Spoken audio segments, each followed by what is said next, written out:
ఆమె 100 రోజుల్లో చక్కెర కర్మాగారం తెస్తా అన్నది. ఇక మా బండి గుండు ఉన్నారా మీ దగ్గర? ఇక బండిని గుండును నమ్మేటట్టు లేదని మీకు బాండ్ పేపర్ రాసిచ్చిండు, 5 రోజులల్లా మీకు పసుపు బోర్డు తెస్తా అని.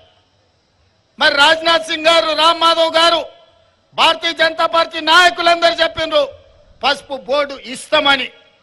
మరి నరేంద్ర మోడీ గారు చివరికి మొన్న పసుపు బోర్డు ఇస్తామని జీవో ఇస్తే అక్కడ నిజామాబాద్ అనేది మర్చిపోయిండు. అందులో మీరు ఒక్కసారి ఆ జీవో చూడండి, అందులో ఏంది లేదు.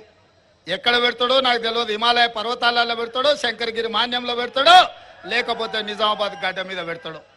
ఇవాళ కాడికి వరకు అది రాలే.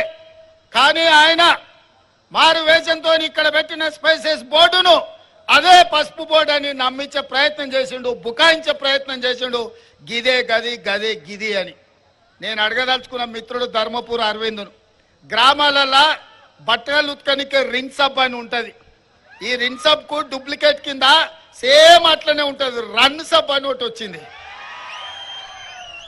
ఏమయ్యా మిత్రమా అరవిందు, పసుపు బోర్డుకు స్పైసెస్ బోర్డుకు తేడా తెలియనోళ్ళనే మా రైతులు. ఆకాశం వంక ఇట్లా చూడకుంటేనే మబ్బులు ఎప్పుడైతే మేఘాలు ఎప్పుడు కమ్ముకుంటాయో, వాన ఎప్పుడు కురుస్తుందో, పసుపు ఎప్పుడు వేయాలో, కందులు ఎప్పుడు పండించాలో, మిర్చి ఒడ్లు ఎక్కడ వేయాలో, ఏ భూములు వేయాలో తెలిసిన వాళ్ళు మా నిజామాబాద్ జిల్లా రైతులు.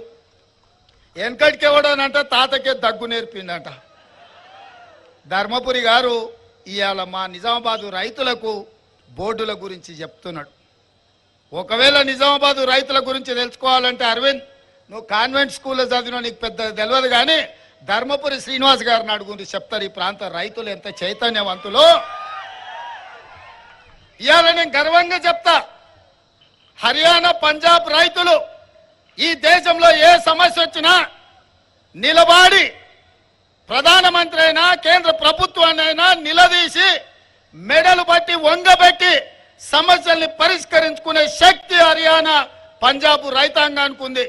నరేంద్ర మోడీ రైతు వ్యతిరేక నల్ల చట్టాలు తెస్తే 16 నెలలు ఢిల్లీ సరిహద్దుల్లో లక్షలాది మంది రైతులు మోహరించి నరేంద్ర మోడీని ఓడించి రైతు వ్యతిరేక నల్ల చట్టాలను రద్దు చేసి రైతుల క్షమాపణ చెప్పించిన శక్తి హర్యానా పంజాబ్ రైతులకు ఉంది. ఆ తర్వాత దేశంలో ఆర్మూర్ నిజామాబాద్ రైతులకే ఆ పౌరుషం ఉంది అని నేను చెప్తున్నా. ఈ దేశంలో పంజాబ్ హర్యానా రైతులతో సమానంగా ఆత్మగౌరవంతో బతికే రైతాంగం ఎవరైతే ఉన్నారంటే అది నిజామాబాద్ ఆర్మూర్ ప్రాంతంలో.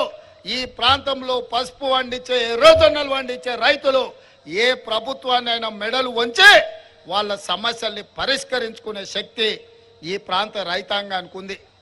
అందుకే మిత్రులారా,